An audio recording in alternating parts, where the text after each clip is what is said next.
Hey everyone, welcome to the weekly Splinterlands town hall, or I guess every other week, and every other week we have the town square.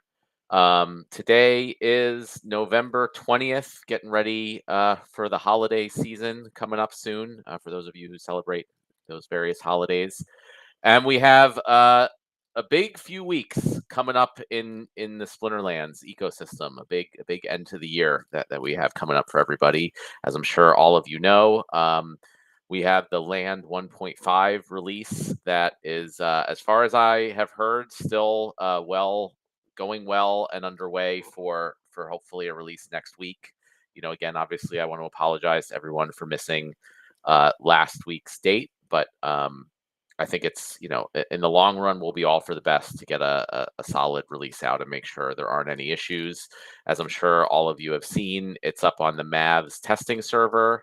Um, I think open to everyone with a copy of the production database to start banging on. So if you haven't checked that out, please go do that on mavs-sl.com.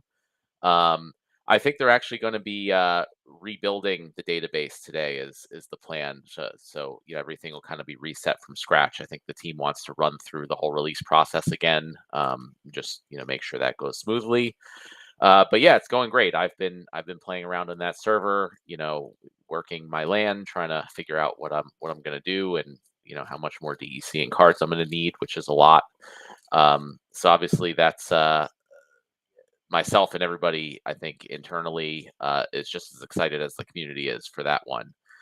Um, and I'll also note that the Land Phase 2 white paper draft is also still on track for a release by roughly the end of the month. So those should kind of coincide. And as you guys start being able to make use of your land, you'll also get a glimpse of what the future of land will look like and kind of why you're doing all this. But mostly today, we are here to talk about Rebellion, the next major set that is scheduled to be released and still on track, as far as I know, for December 5th. That's about 2 weeks from tomorrow. The pre-sale just ended a few days ago. It went far beyond my expectations. I was expecting and hoping for us to sell at least half, and you guys took it through to just shy of selling out, which I think means we actually picked the number of packs and the pricing pretty well, right? It's not like it was an instant sellout and most people couldn't get what they wanted, which would mean we put way too little and we didn't leave a whole ton on the table. So I think we've done actually a pretty good job in estimating the demand from the community so far. And that also gives me, some confidence in at least meeting or beating my estimates over the life of the set over the next year. And how we should hopefully come in on total sales. So that was fantastic. Um, but I think the real fireworks are going to happen in a couple weeks, and I'm going to turn it over to Nate and Call Me Tim, who are going to take you through some of that and possibly even do some card reveals. So take it Yeah, away, guys. it's we're pretty excited. And just in case you're new here, I'm VP of Creative. I handle a lot of the creative stuff. Bob, call me Tim. I guess you could introduce yourself and give your role, but yeah, he's been critical in bringing to you guys what Rebellion is and what it'll become. Yeah, I work on a lot of stuff. So, but most recently, I've been working on more of the game design and set design, and did a lot of the R&D and design work for Rebellion, as well as a lot of the development work. So I would say that it's kind of like as I see Bob work, I see tons and tons of spreadsheets. I see tons and tons of balancing and stat adjustments and all kinds of crazy stuff. And when I was growing up, I was more of an English guy, not a math guy. Would you consider yourself a math guy, Bob, or that Well, just comes with the territory? no, I'm more of a creative actually, but I mean, I did a lot of math because I did comp. I was a dual major in college, so I did comp sci and math. So I did a lot of math. I did well on it. I don't remember a lot of it.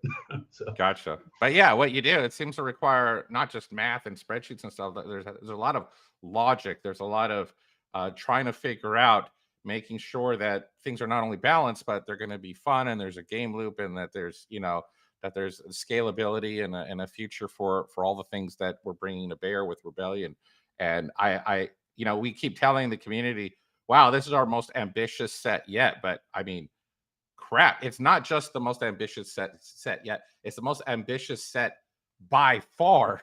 Like it's like we didn't like just add another notch up or another rung on the ladder. It's kind of like we just climbed like a whole bunch. So we just skipped over a whole bunch of rungs on the ladder. Would you say that? Like how stressful has it been the last couple of months just trying to bring all the pieces together?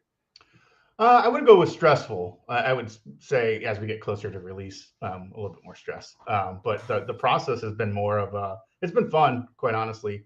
And the challenging part has actually been not coming up with enough interesting stuff, but to whittle it down to a good set of things to release and to really set the stage for not just this set, which is I think going to be a game changer in a lot of ways in gameplay and card design and such, but setting the stage for what's to come as well. So, in fact, before and we're about to share some stuff little by little and let Bob talk about these things. But before we do, I'm curious, Bob, like at a really high level, without getting into the weeds on it, what would you say are the biggest fundamental things you were thinking about when you were trying to figure out like what should we do for Rebellion mechanics wise or in any regard? Like what are the check boxes you're trying to check off when you're trying to decide, yeah, this is a good idea, or this is a bad idea, that kind of thing? well, so I would say there are several things that were kind of forefront in the design goals. One was to add more player agency into the game, since vast majority of the agency, comes in team creation. Is figuring out how to add more meaningful choices that players can make that are still within the spirit of the game, and keeping it, a relatively fast-paced game. So agency is a really big part of it, and then balancing. Really, we'll see. Rebellion is part of modern. Chaos Legion is a larger part of modern, until more post Rebellion cards are released. So Chaos Legion still largely sets the scope, or the foundation of the meta. So the meta probably won't dramatically shift. We'll see. I think we put a lot of interesting things in that could shift the meta. But with the ratio of cards, I think Chaos Legion is still fundamentally going to define the meta, which is good. But we are looking for, in the design of Rebellion and going on, is to have the meta actually change over time and to take strategies that previously worked and throw wrenches into that, to show abilities potentially coming and going, so that there's a real kind of feel for Rebellion, changing the meta or setting the stage for changing the meta. And then kind of to go along with that is to try to cement some stronger identities into each of the elements. So which already exists. And again, I don't know that you'll see a dramatic shift in Rebellion, but you might see a little bit of a signaling of where we might be going with the color pie, as far as certain abilities and stats and strengths and weaknesses in the various elements. And that's really to set the stage for, I think, more and more fun with things like multi-element play, where bringing two elements together actually is interesting, because it brings strengths and weaknesses together in different ways that you can't do today. Nice. I mean, so, and you talk about meta. I mean, to me, there's several layers of meta, and to me, the part about the meta that I'm being on the creative side, I get excited about the fact that for this particular modern league that's happening right now, there's like these bookends to a story where Splinterlands got invaded, and it sets up an empire, and in the same modern league now there's a rebellion against that invasion, and you see both sides of this ongoing war taking place. And so I think it's kind of cool. It's kind of cool to go into modern, and the cards you're playing with are telling this story. Obviously a lot of people may not read the lore or may not appreciate that aspect of things, but to me that's a cool part of it, not just mechanics wise, but also on a whole nother level. If you're really looking at the cards battling during modern, It's these, you know, invaders and this empire and the people being oppressed and the people rebelling, and it's cool to see. I like that part of things. But either way, let's get into the part that people get excited about. So what we're going to do is we're going to start off with something that most of you have already seen already. If you guys watch Bulldog stream, Bulldog is a Splinterlands influencer and a great guy, and he got the opportunity to share a Rebellion card before anyone else, and that's the Gobelano Soldier. So if you haven't seen it yet, I'll throw it in the chat, and then and this one is essentially basically has a little ability at the bottom that it's not on the shot page. It hasn't, like, you know, we list like what 4 abilities coming with Rebellion, and people look at this at the bottom of the card and they're like, wait a minute, that's not one of the 4 abilities. What the heck is that? So you know, Bob, maybe you can, you know, before you go into like what it does and what it is, maybe you can kind of share like, well, how did that come to be? Where did this new ability come from? Yeah, so so one of the things that I wanted to try to do with Rebellion, and I had a few different ideas that didn't work out, or didn't feel right for Rebellion. So, you know, some kind of got left on the cutting room floor. Some may, you know, see light of day in future sets. But a lot of those ideas were centered around playing with speed, without really using the speed stat, because the speed stat dictates so much in the game, both offense and defense. So I was looking for an ability that would allow us to kind of change the ordering of things that happen in rounds, without having to work directly with the speed stat. So I think I saw Bulldog stream. I think there was a couple of guesses in there. One of them was right. So the ability is, in fact, called Ambush. And when I told Matt about this ability, he thought it would be fun to ambush everyone with the ability. So when we provided the card, I thought it would be fun not to explain what the ability did. But we'll talk about it today. So yeah, so of the guesses, Ambush is a ambush mechanic that allows creatures with that ability to have essentially a pre-round, a round 0 before the battle actually begins. So before round 1 begins, creatures with ambush will activate and do whatever they would during that activation. So principally attack. But again, anything that would happen during the course of a round will happen in the ambush round, but only for cards with ambush ability. And then, so this allows for a lot of interesting, and as more and more cards are revealed, there are several in the set with ambush, as well as a way to potentially give ambush to creatures, to units that don't have ambush, which maybe we'll talk about today, maybe we won't. But look forward to that. I think that'll be fun and interesting. But the goal was really to make them do interesting things during this ambushes round as well, right? Like, so in this particular case, the soldier here gets sneak and shatter, and so he potentially gets to fire that off before the battle officially begins. And then there is some interaction. The buffs and debuffs you just mentioned. So that's in testing right now. Or can the players? So because someone was asking about that, what you just mentioned as well in the town hall chat is like, hey, the buffs and debuffs applied before, after the ambush, and you're saying before. Yeah, it's a normal round in most ways, except for the fact that the units that I would call it activate. So the units that activate are only the units with ambush. And then round 1 starts, and then all units, including those with ambush, will activate. And then for the remainder of the battle, ambush has no effect. So the card just behaves as it would if it were printing with that ability. And then also, kind of one of the secondary goals, going back to your first question around what were the design goals for Rebellion, is look for opportunities to bring new value into things. So weapons training, for example, we did in the past, was to bring more value.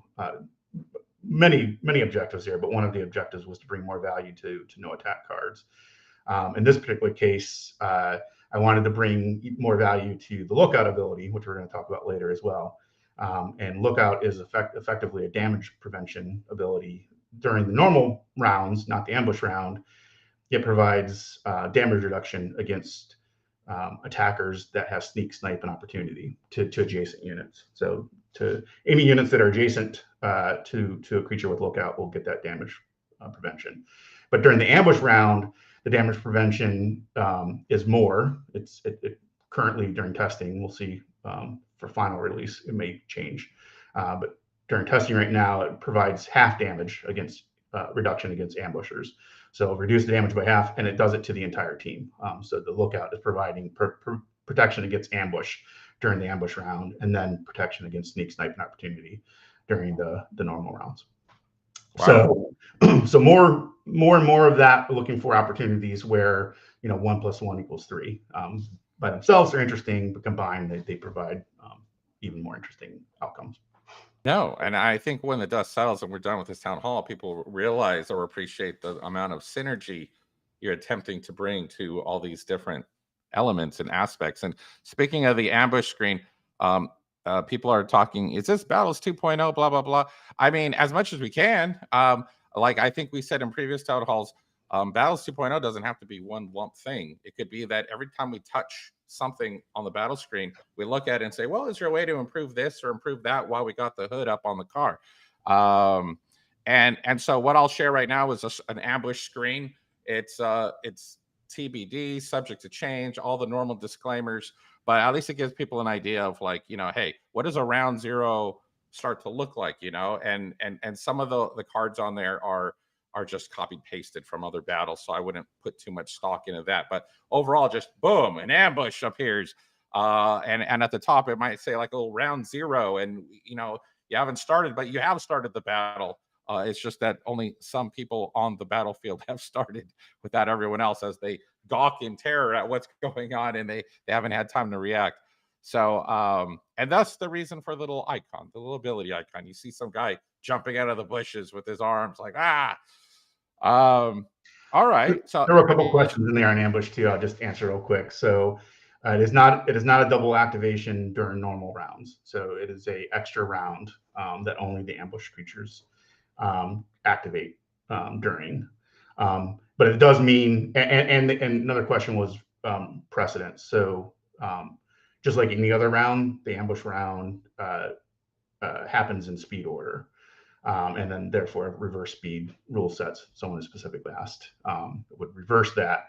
But if there are multiple ambushers involved in the ambush round, then they'll activate in speed order. Nice. And I noticed that Vet V is saying he's imagining other types of arena backgrounds. And you'd be totally right. Creative is, in fact, I have seen some mock-ups of some alternative arena arena backgrounds, as if, hey, you're playing in different locations throughout the Splinterlands. So although this one's dark and a little menacing, I've seen ones that are more like in a watery environment, and another one where it looks like it might be in a dry, fiery volcano type environment. And there's different possibilities there. So we chose this one just to give it the contrast with the battle cards overlaid on top. I don't want it to be too distracting, but there's a lot of possibility there for some cool cosmetics, because right now we just have the little tile background to make it easy. But I did give Melon Man, our top developer for Rebellion, handed over some of the assets for this, and we'll see how far it gets. I'm just warning the rest of you guys, it may not look like this when Rebellion launches, but this is something we're playing with, we're experimenting with, we're seeing how far we can get and how far we can push the envelope in terms of the aesthetics. That way when you share battles on social media or elsewhere, you're like, look how cool this looks. Not just, hey, the NFTs are neat and look at the artwork I want the whole thing to look freaking cool. All right, so we talked about the ambush ability. Another ability which I think is kind of interesting is this one, and I'll share a character right now. His name, Ron, to make it easier on you, because I forgot to give you a heads up, is Infernal Firestorm. So it's a fire element card. And this guy's a beast. This guy's a freaking beast. But he does have the ability called Flank. So I figure we can talk about that a little bit. What's the deal with flank? Yeah. So again, looking for opportunities to add value to existing cards, and flank does that for principally for melee attackers, right? So melee attackers that normally can't attack from anything but the first position can benefit from having a flanker in front of them. So in this case, if Infernal Firestorm's in the first position, then a melee attacker in the second position, well, technically any unit in the second position will gain reach, but principally to again give extra value to melee attackers. So yeah, so this one, it allows for a really interesting combination of cards and positioning cards that wouldn't have been possible prior to flank, or Passivless. Basically, Passivless did it as a summoner, but now we have cards that grant that ability as well. And I think this is where some of the synergy comes in, right? Because if I put a guy in front that's flank, and then the second guy is intended to capture all the snipes or something because maybe it has no attack or something, but then the one after that has the weapons training, suddenly some synergy starts appearing. Suddenly you're like, whoa, this normal lineup is doing something completely different than it has in previous card sets because of this, what we're introducing. So I think in some cases the new abilities are very subtle in that regard, but then those subtle effects compound on each other and completely change the tactics of the battlefield. Mm-hmm. So no, very cool. Which is I think an ability we're not going to showcase on a card today, but has been released previously.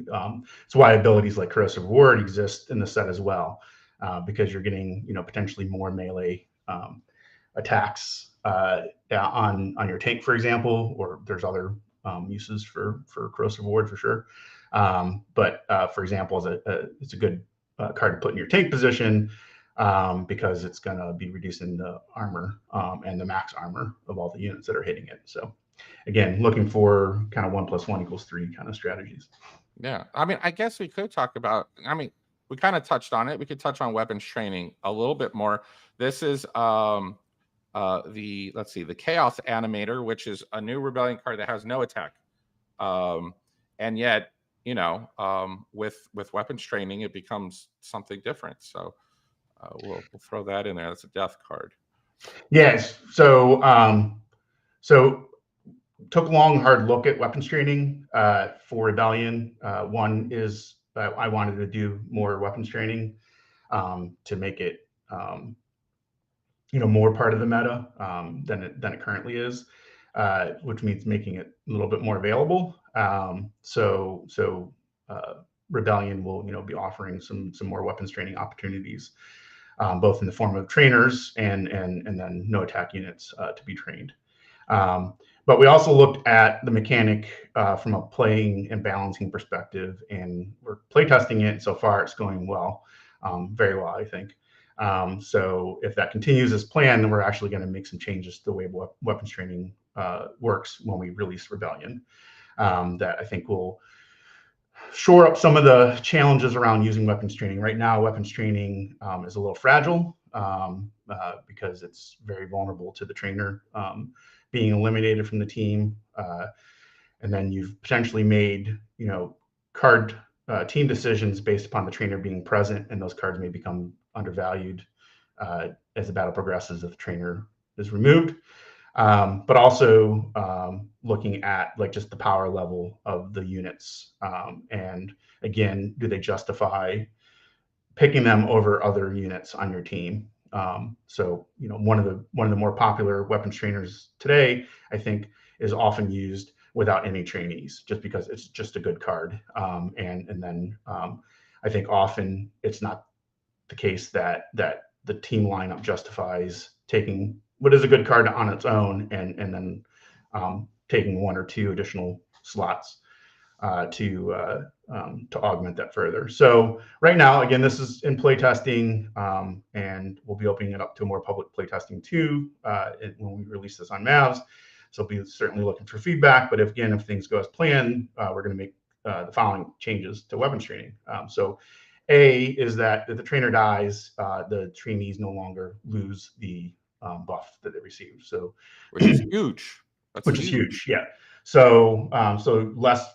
Now you're now not as vulnerable. You're not vulnerable to the trainer dying, as you know. The trainer dying itself may be a big impact, but it will just be the loss of that unit and not the loss of the training. So the training will happen before the battle begins, and then the card for that battle will be pretty much behave as if it was printed with whatever attack it had gained. And then secondarily, we are changing it so that the trainer gives the full attack strength to the trainee, but capped at 4. So a unit with weapons training can give up to 4 of whatever its attack is. And that allows us to do a couple things. So one is, I think it again raises the power level and makes it more viable to want to play no attack creatures along with your trainer. But also it allows the trainer to evolve independently of the trainees. So I can push attack strength up on a trainer without going above that cap. So a trainer could have an attack of 5 or 6, but it's still only granting 4 to its trainees. I mean, yeah, I think people are probably still trying to digest. Whoa, the trainer dies and the attack is still there. Like to me, that's a pretty big deal. So so that leads us to our next ability. Now you guys have seen the artwork for this before. It's the Anas Soothsayer. It's kind of like this tentacle lady, right, for the water element. But she once you see her stats, I guarantee you, yeah, I've seen that before, and you can do a double take because it's like bam, bam, bam, bam, bam. She has a whole bunch of cool abilities. Talk about a support card. She is like up there with one of the top support cards that I've seen. But she has an ability at the bottom called Lookout, right there in the middle, smack dab in the middle of those 5 different abilities. Maybe we could touch on that. And as you do so, maybe we start blending all these abilities together. You kind of have been, as you've been talking about these abilities, like this blends with that and that blends with this. But no, it's pretty cool to see the synergy at work.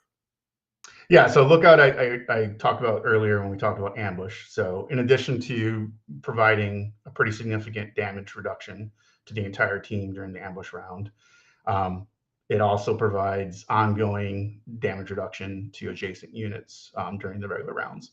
So if you place a unit on either side of the Soothsayer here, they'll receive less damage from attackers attacking them with the Snake Sniper opportunity skill set.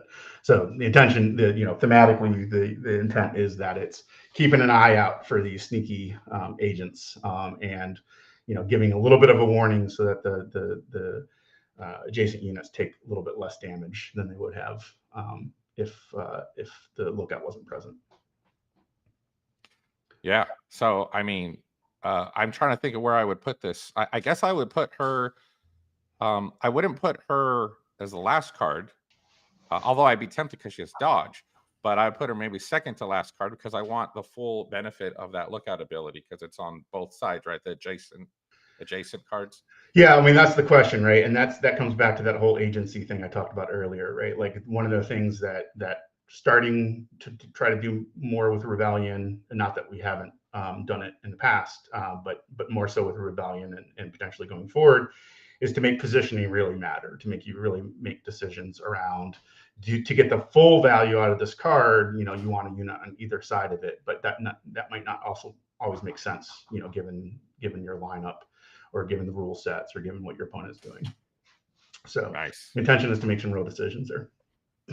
All right. And hopefully while we've been sharing the cards, people start to appreciate a lot of the thought that we put into the overall card design as a whole. What we did is we looked at all the previous card frames and we said, look, how can we improve this, make it more accessible, more scalable, more everything? How can we communicate the same information, but in a way that is a little more intuitive or a little bit more accessible to some people? Talking about accessibility, sometimes when you're doing web design, you think about it in terms of accessibilities, like those who are colorblind or those who, may have certain, deficiencies in one area, whereas things that we take for granted, in other words. So for example, I think I was looking out here, someone made a comment about trying to, look at the rarity, getting used to looking at where the rarity is.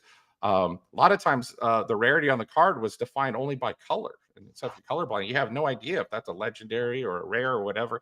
So when we introduced land deed cards, you'll notice that there's that little rarity gem at the top. And we used the same exact rarity gem for consistency's sake on these cards as well. And the idea being that now it's not just about color, there's the shape to it. You can say, like on this card, the Soothsayer card, that little triangular gem. Oh, you look at it and you get used to seeing it and you say, oh, that's a rare card. You know, that's not a common card. It's not a legendary card. That's a rare card.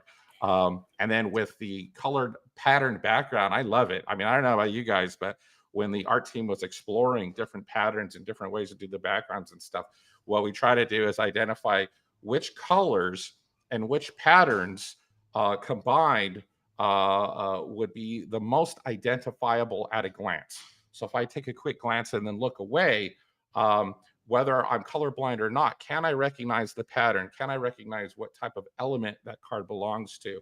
And then, of course, there's the full frame where we show more of the artwork. The artwork feels less like it's in a frame or less constrained, like you're looking through a window, but more like it's almost popping out. And we really wanted to emphasize that in terms of the design of the card frame. And then, as you guys have probably seen, the progress bar there that shows, you know, instead of just showing how far you are on that specific level of the card, it shows you subconsciously, you're looking at it, you just know I'm about halfway to maxing out that card. Previously, you couldn't just identify that. You just saw a bar and you don't know, you know, sure, it showed like a level 6, but you don't know if you're a new player, what does level 6 mean? Why are some of the cards max level at 4 and other cards max level at 10? There's no context, right? Seeing that number, it becomes meaningless to a new player. You know, we talk about the new player experience and onboarding and all that stuff. So we try to figure out a way, look, how can we make this easier to understand, you know, these certain complexities. And so I think that little progress bar is going to go a long way to helping new players understand, well, how far along is this card to reaching its full potential? It's also another rarity indicator too. Exactly. So as we talked about, the rarity gem, now you can look at the top or the bottom of the card and see the rarity or people learn or recognize things in different ways. Our brains think differently. So you're right, Matt. You're totally right. For you, you might look at the bar to determine rarity. Someone else might look at the gem. Now they got two ways to identify it. So we think that's pretty cool. Now I'm trying to think what else we got left. Oh, can't forget this. So this was a more recent evolution in the design and development of what Rebellion would be. It was a pivot. And I'm going to talk about the dual element summoners and how they came to be. So, Ron, I'm going to share Zedeca if you want to pop that on the screen. But Zedeca, I love the artwork for this lady. She looks like Mad Hatter bonkers, and she's dual element. And Bob, yeah, let us know how did we get to the mana cost, the rarity, the combinations of element that you guys ended up using, like all that stuff. Yeah, so I think probably multi-element has been discussed, I'm guessing, probably since close to the inception of the game. It's just you know, a potentially obvious, maybe not to everyone, but potentially obvious avenue to potentially explore. So explore it, you know, I did. Again, it's all kind of a layered strategy again, right? Like, so again, the goal here is to get more, in this case, this is a water death summoner, right? And just step back, and because we've, you know, released Zerial, so we showed what a unit looks like, you know, but for a summoner, again, it may not be obvious, so let me just state it explicitly. So in this case, Zedeca, if you choose Zedeca as your summoner, then Zedeca can summon units from either water or death or both, as well as neutral, depending on the rule sets, right? Doesn't break the rules. So even if you use, you know, to save some people from potentially tripping up when they start using these, right? If the match doesn't allow water or death, right, then you can still use Zedeca, but you know, you can still only summon from the eligible colors, right, eligible elements. But again, so the goal is to make water and death as in this example, a little bit more distinct, a little bit more give you some reasons for wanting to bring them together on a team. Also, I think given the nature of the game, there's a lot of rule sets that will, as well as mana caps that will reduce, the number of eligible units. So one of the areas, and I think Matt's talked about it before, one of the areas where I think these dual elements summoners will really shine is in rule sets that are very restrictive around units that are available. Cost of the sun, so the color pairings, I just wanted each element to be represented twice, each of the not neutral, not dragon, so water, death, life, and so forth, to each be represented twice on these. So there's a few different ways of partitioning that set so that you come up with 5 different pairings of colors, of elements, and the ones we're going with right now are ones that thought would be interesting to pull together. That doesn't mean that we won't do other pairings in the future. In fact, we'll see how they're received and how people find them and how they affect the meta and the game overall. And if they're the positive ad that we expect that they will be, then we'll definitely be doing more of them in the future. So I think it's a win-win scenario if someone says, where's my life death summoner? And we haven't done life death yet. Good. That's an opportunity for us to explore that in a future set.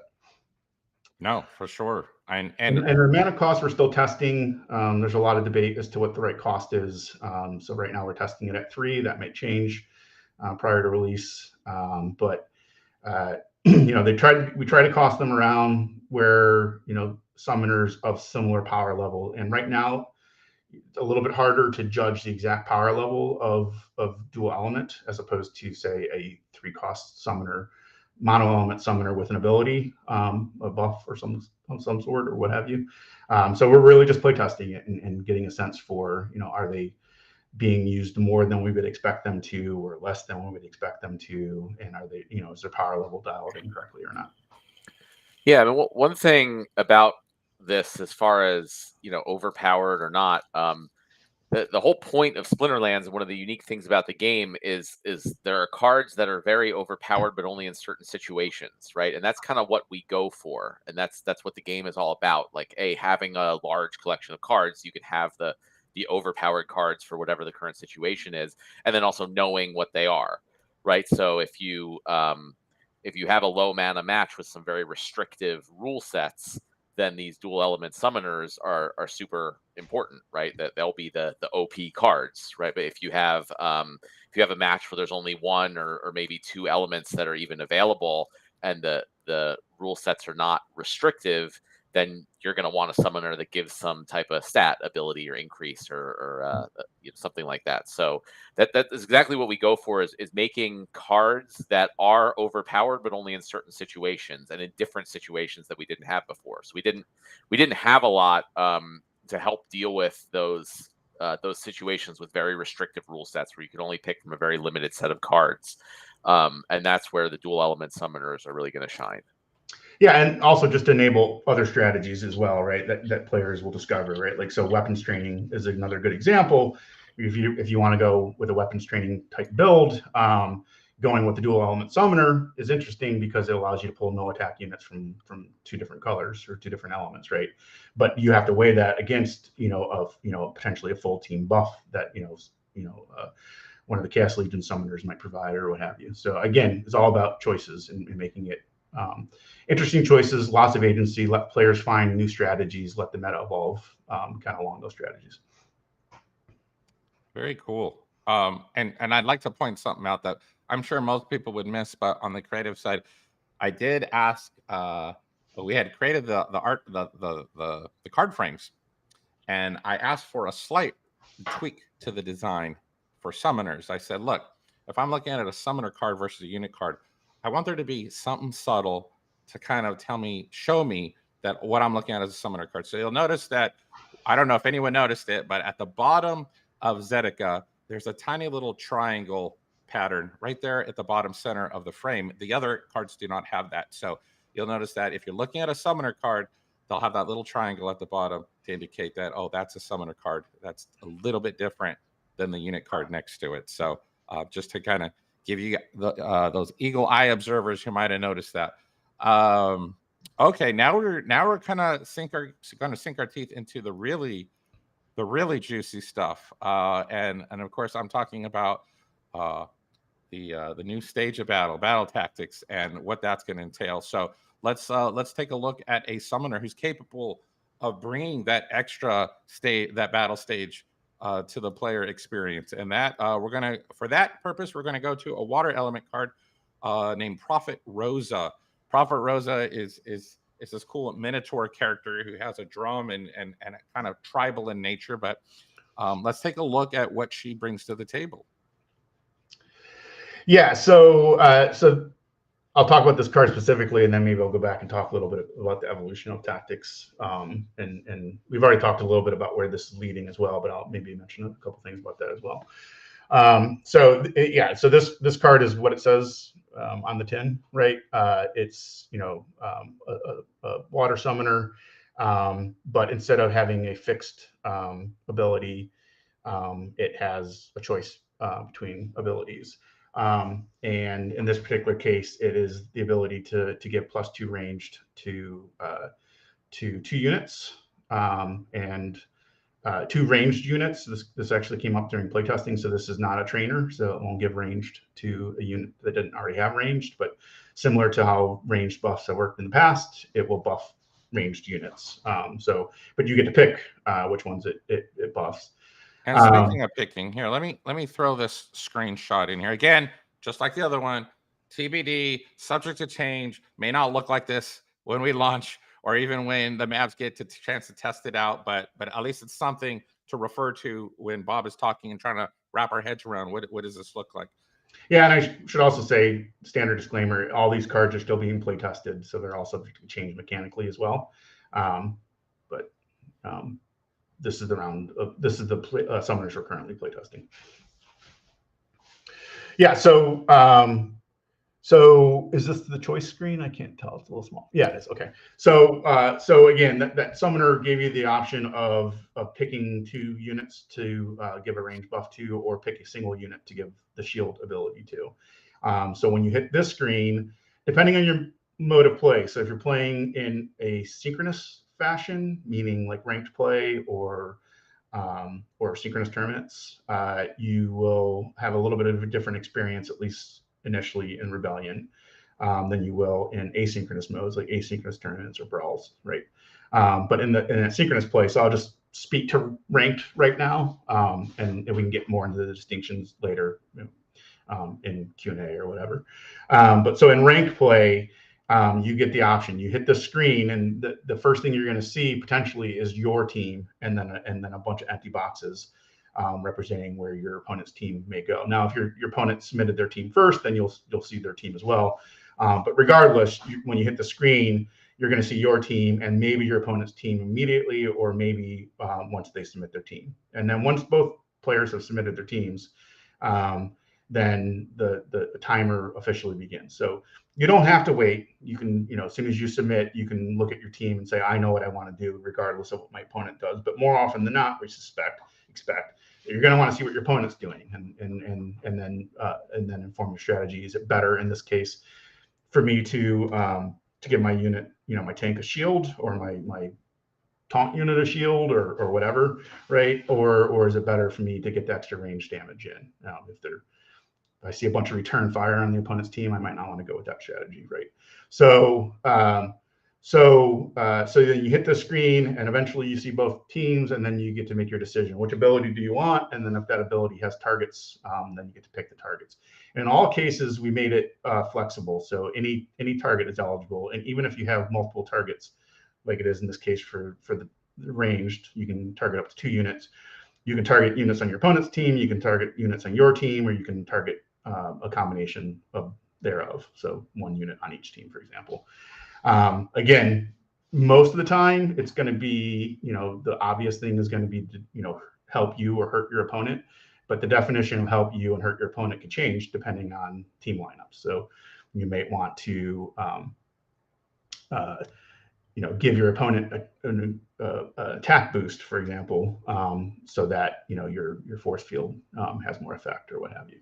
So this, playtesting of this has been really positive so far. I think everyone that's hit it, the only stumbling block is that it's new, and so we've been working, and Nate in particular has been working around trying to make the user experience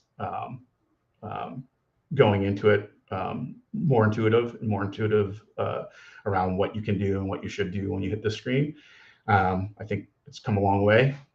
So I'm looking forward to players really getting their hands on this, and I think it will really dramatically change the approach to the game, because you get everything about this game is about taking the information you have and making good decisions. To date, that information has been, what's the mana cap, what's the rule sets, what's the right, and then a little bit of glimpse of what your opponent's doing. This is a lot more than a glimpse, and it should be really fun, I think. No, I mean it's going to be insane. And I would say that even though the mock-up, I mean, that's just a mock-up. The screenshot I shared was just a mock-up. Even though it says like 60 seconds at the top, have we kind of like finessed and play tested and other stuff to figure like with that second stage, are we leaning towards like 30 seconds, 60 seconds, 45 seconds? Like how long are we thinking right now we would give for that second stage of combat? I think we're currently playtesting it at 60 seconds. It's configurable, so it's not hard for us to change that timer. I can say from my own playtesting experience as well as playtest feedback is that I don't feel like we've missed the mark dramatically in either direction, right? Like, so I don't feel like people are been saying, oh, I feel too rushed.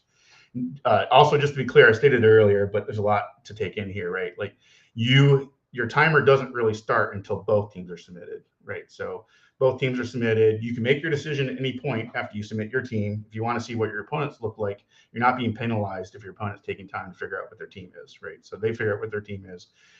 Both teams are now visible, and you both have the same kind of time.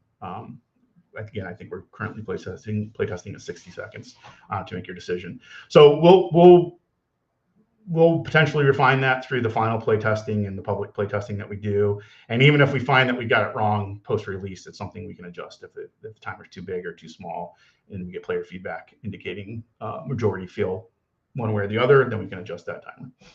Yeah, no, that makes sense. And then Lewis88 was asking, will the ability drag and drop screen go dark and highlight? So basically, I think what you're asking is it going to be easy to tell which units are targeted? And yeah, I think during playtesting and as we give assets to Melon Man to kind of implement and figure out what that looks like. Right now, I think it has a glow, but I'm trying as hard as I can. I don't know if we're going to get it in time for Rebellion launch, but you know how the cards, the land deeds, if they're rare land deed cards, they have that cool little animation around them and stuff. Like I'm trying to get our animator to kind of get some done quick enough so that before it launches, Melon Man can throw that in instead of a glow. Maybe it has some kind of cool effect or whatever. But I don't know if we're going to make it in time. But there will be some sort of indicator to make it clear that yes, these are the units that are targeted on the battlefield before you go ahead and finally click that battle. Yeah. Again, this may evolve over time as we get a much larger, community interacting with it, and we get better sense for, do we make it intuitive or not intuitive. But mechanically, again, you get that user experience will potentially improve over time. But mechanically, it's going to be, make a decision now that you get some more information that you typically wouldn't have before. And then you'll see that also. I don't know if you have a mock-up of the actual battle screen, but when you get to the actual battle screen, you'll see the choice that your opponent made as well. And so you know what kind of impact their choices had on the battle as well. All right. No, that makes sense. And so, before we wrap things up for this, all the card stats and abilities and the new stuff we're introducing with Brilliant, all this stuff. I see some comments, particularly from Hewitt, and I think, where he's making the comment like, hey, is this too much power creep? Is this too much? Is this like why even bother with Chaos Legion at this point? Like, screw Chaos Legion. All the fun seems to be Rebellion. Like, what kind of balancing did you? What kind of analysis did you take when you're trying to figure out how to create the, the best modern experience ever? How did we balance Chaos Legion with Rebellion and make sure that they were, in lockstep and that they would do well with each other? Yeah, I mean, it is something we take very seriously. Anytime we do anything new, there's always a chance for power going in a direction that we didn't necessarily intend. It's a very emergent system. There's a lot of moving parts, and the interaction between two effects may not be obvious as much as we try to try to foresee that kind of stuff during the design process, and make sure that power levels are appropriate. And we do several things, so again, there's always a chance that the power will not, in the case of weapons training, for example, I think, we maybe undershot the power level for weapons training, for example.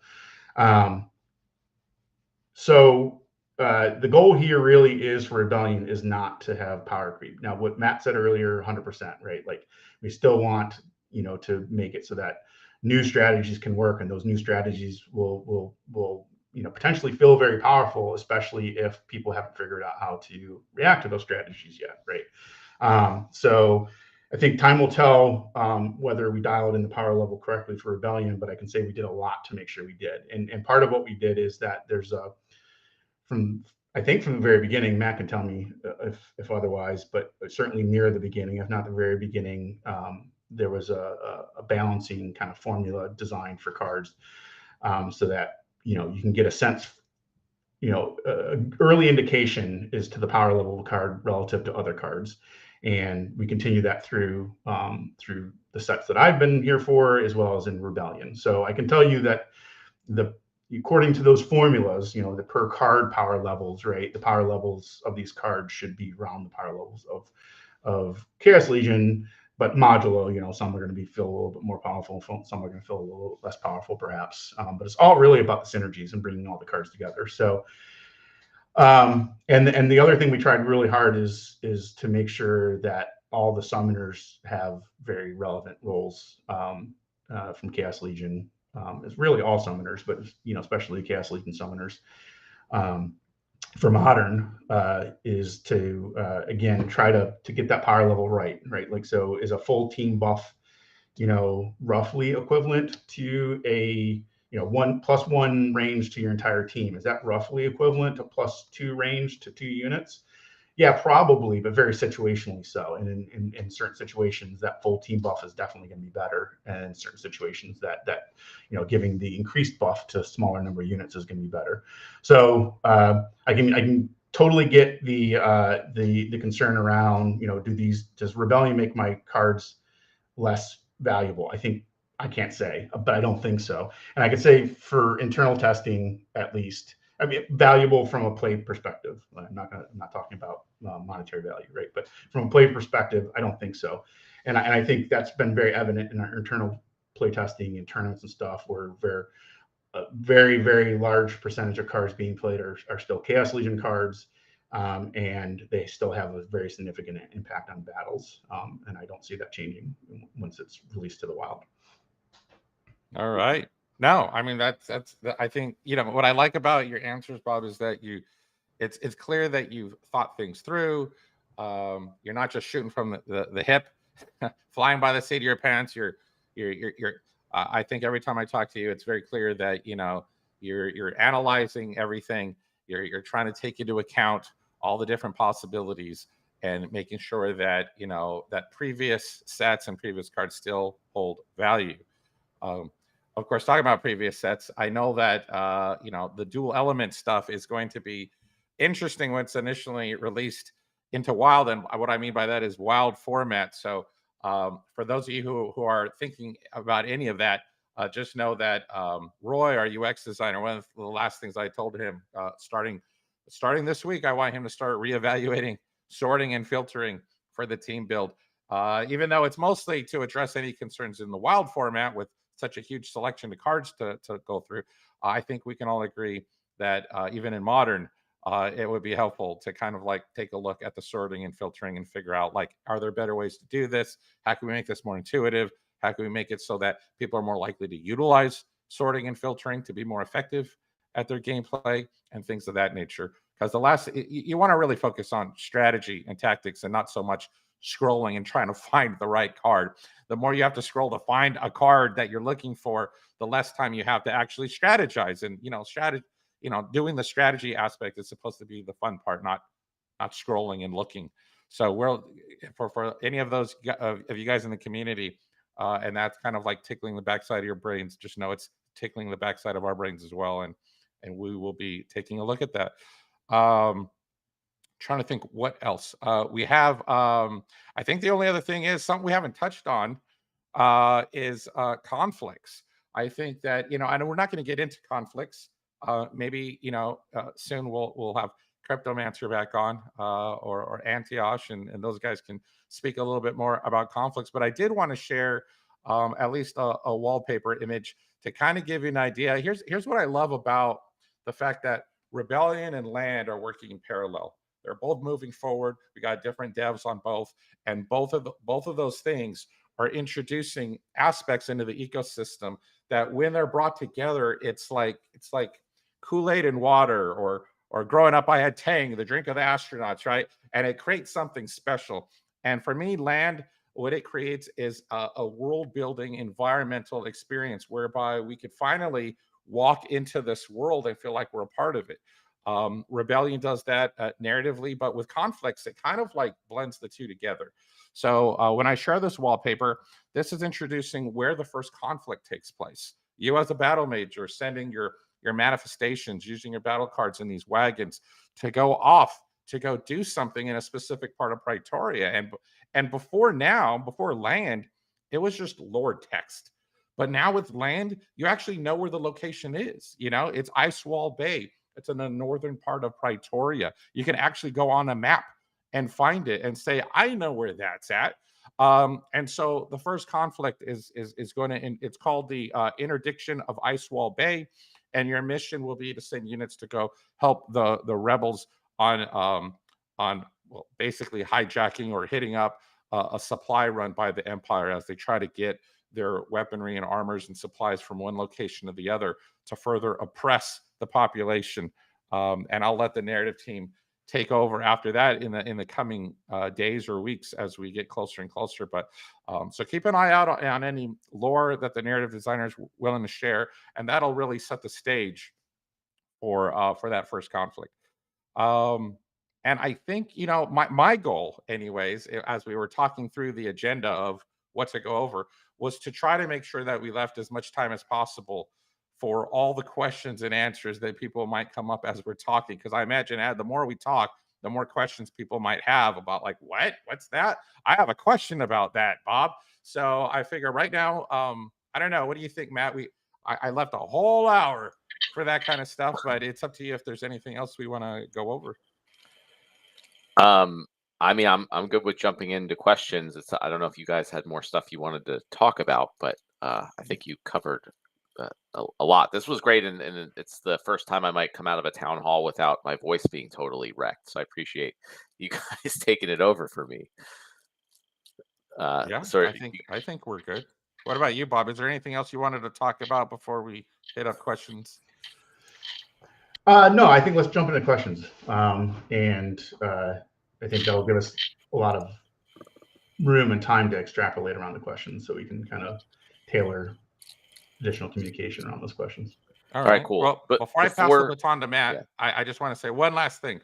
If you guys are excited about the card art, if you're excited about the frames, if you're excited about the stats, and you are an influencer, or you want to be a Splinterlands ambassador, or you want to be a product evangelist who goes out there and spreads the good word about Splinterlands and the ecosystem and everything we're doing, then go to the War Room chat in Discord, go to the pinned messages. Asaria has put a forum there. If you want to participate in the ambassador program, we are going to be reviewing which, quote, alpha, which artwork or which card stats or stuff that we're going to want to start sharing potentially as soon as today with those people who are participating.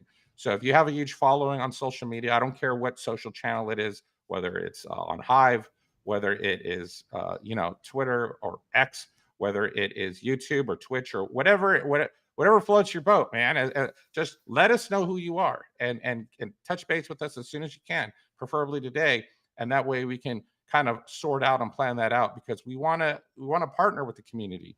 You guys are so important to us, and we want to like say, hey, we appreciate you. And part of doing so is saying, hey, here are some exclusive rights to share something that no one else is going to share but you, to your followers. So hit up that form if you haven't already, and then we'll get going. That's exciting. So yeah, there you go. I now officially pass the baton to you, Matt.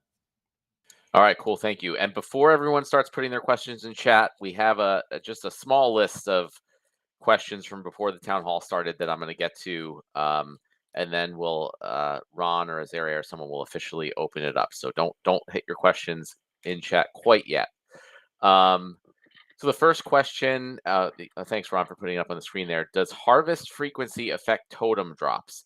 I'm going to leave that one open. I think Farpatrod answered that a little earlier before the town hall, but that's a Farp question. So if you're listening, Farp, maybe you can discuss that in chat, or we'll have to get an answer separately to that one. I don't really think it should, because the totem drop should just be, based on your production. I think it shouldn't matter how often you harvest, but I'll leave that open to the actual developers to answer.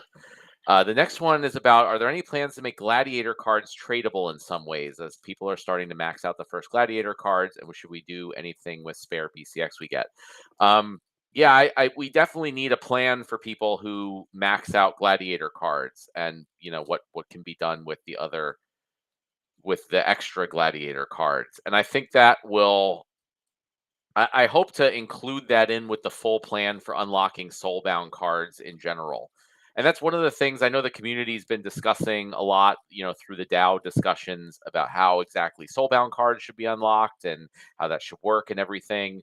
One of the difficulties with that, though, is I think I would like to make a plan that is comprehensive, not just you pay this to unlock soulbound cards and that's that.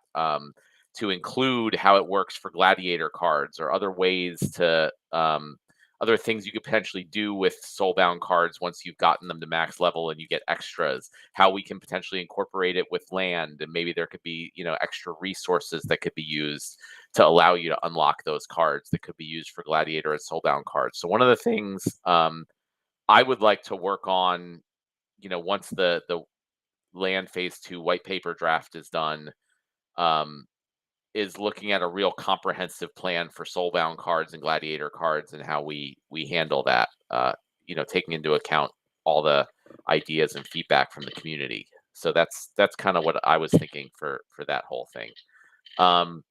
There's a question about Soul Keep that I mentioned in previous calls. We are working on a plan for Soul Keep that will involve it getting launched and built and running in a way that should be good for all the players who have purchased packs, but without having to take really much time or resources from the team, because we don't have those time or resources. The plan is not finalized yet, so I'm not able to share it. But definitely before the end of the year, I hope to be able to share that with everyone, and then we'll be able to get updates on Soul Keep going forward from there. But we can't say anything until that's in place.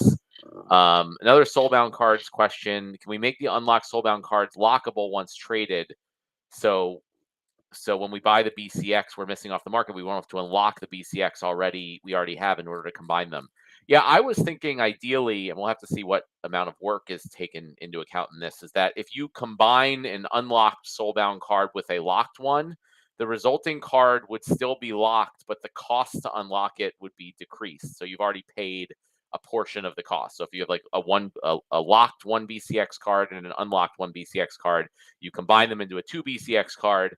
That card itself would be soulbound and locked unless you paid, the unlocking fee for 1 BCX, because that's what you still have left. So I think, as of right now, that's the way I'd see that working. But we'll have to see, how feasible that is. I don't see why it would be too difficult, but you never know. And the last one is about automatic league increase. Can automatic league increase have some hysteresis, so that if you happen to lose your first ranked match after being promoted, you don't instantly go down a league?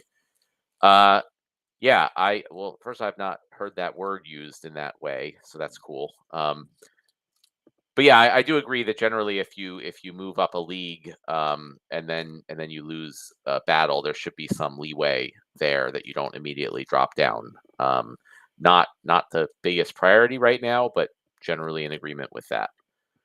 So those are the pre-recorded questions. So let's open it up to questions in the chat. Please wait until Azaria or Ron post the official go ahead. Oh, there we go. You guys are fast. Um, all right, so questions in chat are open. As always, please preface your question with the word question, ideally in uppercase and bold, just to ensure that I don't miss it.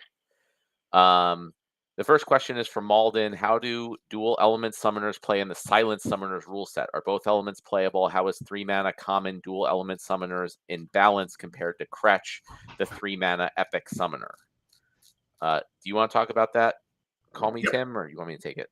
I'll take half at least. So silent summoners, currently that affects summoner abilities, and this is not an ability of a summoner. This is the elemental nature of the summoner. So it does not affect silent summoners. Does not affect which units can be summoned. But eligible colors do again. So eligible elements. So you got a black red or death fire summoner, and death and or fire are not available for this battle. That will affect what units can be summoned.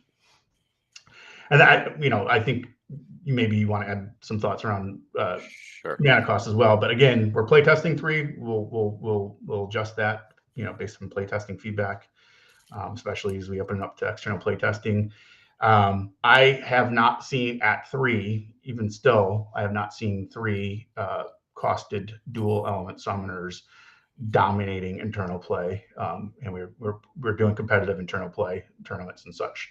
But again, if feedback suggests that it needs to move up to 4 or what have you, then we'll make those adjustments prior to release. Yeah, I mean, relating to the Kretch card specifically.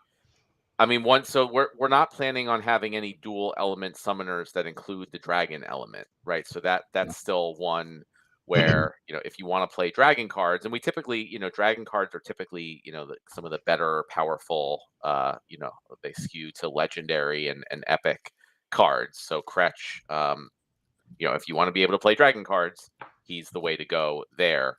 But also, I would say that we're not like we're designing new sets and new cards to make the best, most balanced, most fun gameplay experience possible, and we're not gonna like redo that whole thing because there's like one older card that may be less valuable now or whatever. I mean, generally the plan is for the older cards. Obviously, they can be used in wild, but the idea is for land and other new features to give new life to those older cards in new ways. And we're designing, we're not going to like limit the design space for the new things that we do based on just certain individual older cards. All right, question from Lewis88, technical one for Yaba or devs. With the land release, we need that active auth for harvest. Is it possible for the team to implement a solution to use the posting auth or something like the operation delegation? I grant access with active auth to account B to allow only the harvest operation. This will bring a lot more opportunities in the entire ecosystem of land. Yeah, so technically all that stuff is possible. I think since the release is scheduled now for next week, and I don't think anything is changing from what's currently live to what's happening next week. So how it is now, pending any bugs or issues, is how it's going to be. But I do generally agree. I think one of the great things about Splinterlands is being able to delegate different things to other services or people, things like Peak Monsters, Monster Market, or whatever, being able to offer these services.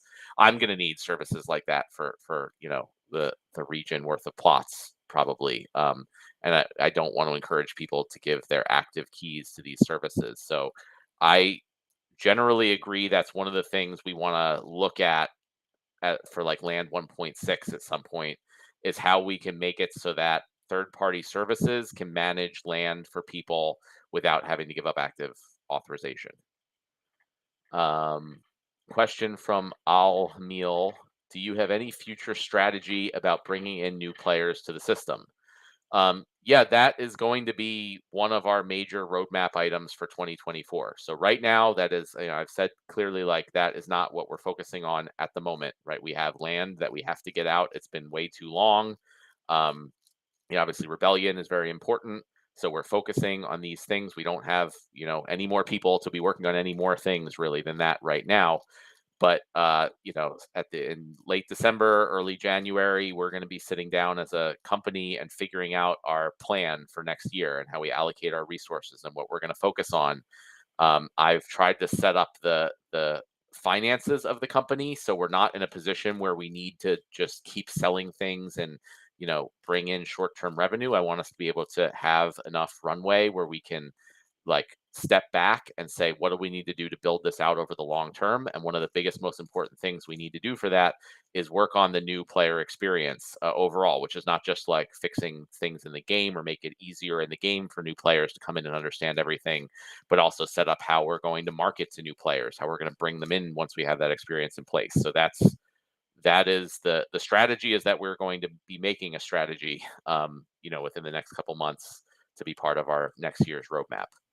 And I will say, just to tag this on, if you are participating in the War Room channel and you are using the community assets that are already currently available, we don't plan on stopping that. So I know that right now we are very close to finishing up something I wanted to do for years.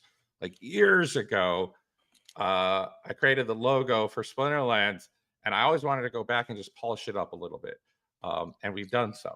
And so now I'm sitting on some new assets, which I want to like start releasing a little bit, but also and then a piece of background art, and then start freshening up the the DAP tracking sites with any of our current info. If there's anything old or obsolete on those things, we're going to do some freshening up, make sure that the logo looks right, make sure the artwork looks right, communicate with the community via the War Room that, hey, we finally got this. Maybe it's DAP Radar, or maybe it's some other site, or portal or game community or whatever. We're going to freshen all that stuff up little by little, and then we'll communicate that to you guys, the community, in case you want to roll over there and add a review for your favorite Splinterlands game or whatever.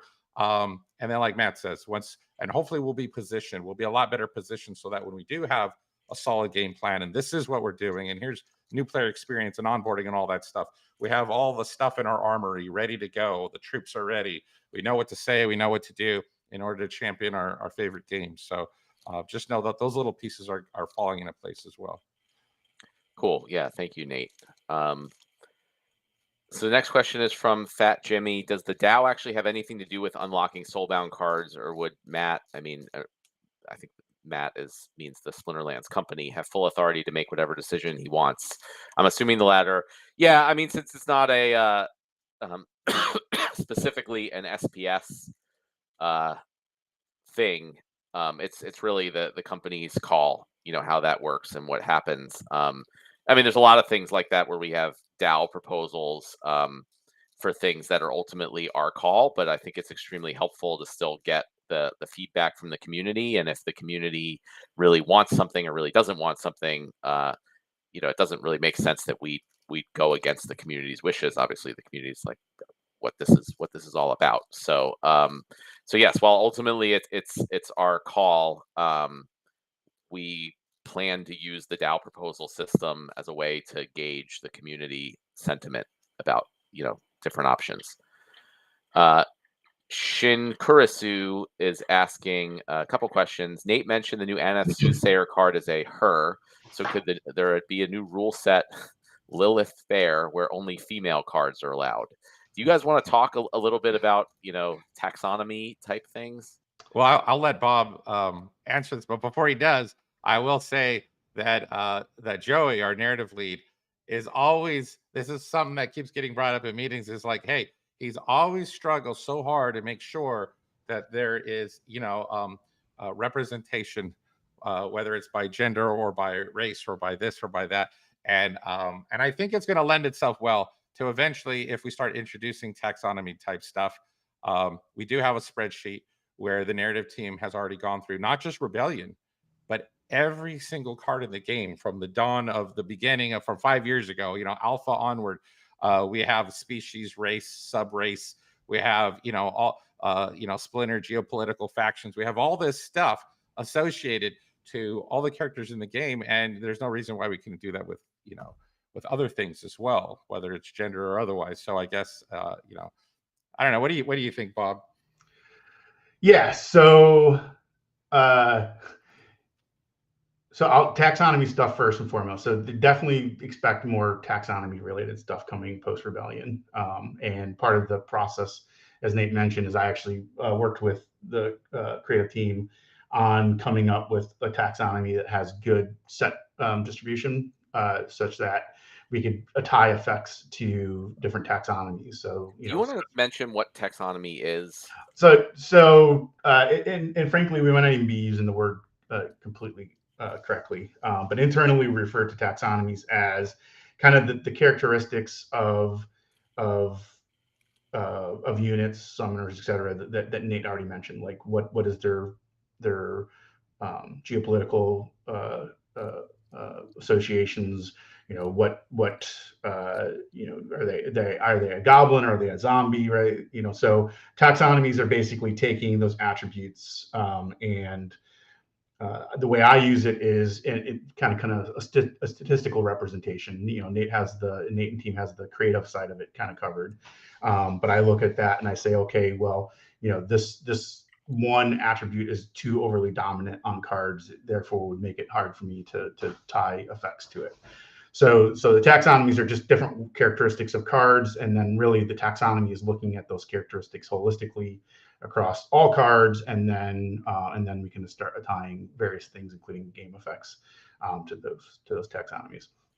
Yeah, so a bit more involved than just a male-female type of thing. But the idea is that we would like to, in the future, add these different attributes to cards, and then have rule sets and abilities and different things kind of target those different attributes. Yeah. So male-female, rule sets certainly possible, right? I think it could be fun, whether it would be a ranked rule set or maybe we use it in a different fashion. Either way, I think it could be interesting. Yeah. The second question, can rule sets apply to summoners always, not just some rule sets, please? Maybe even if modern only. And yes, back to basics eliminates summoners traits then. I feel like this is kind of still referencing like silent summoners, and maybe I'm missing it. I'm going to address that even if I'm missing the question, and then we can come back and answer it again if I am missing it. But so, silent summoners rule set, for example, does not prevent a death summoner from summoning death units, just like it doesn't stop a fire death summoner from summoning death units. It's not an ability on the card; it's the elemental associations on that card. Yeah, I'm not sure. I'm not sure if that's the question, or it's more like that. Like there's certain things like back to basics that is all units lose all their abilities, but the summoners don't. And there's some other ones. Some apply to summoners like Little League, and others don't. Yeah.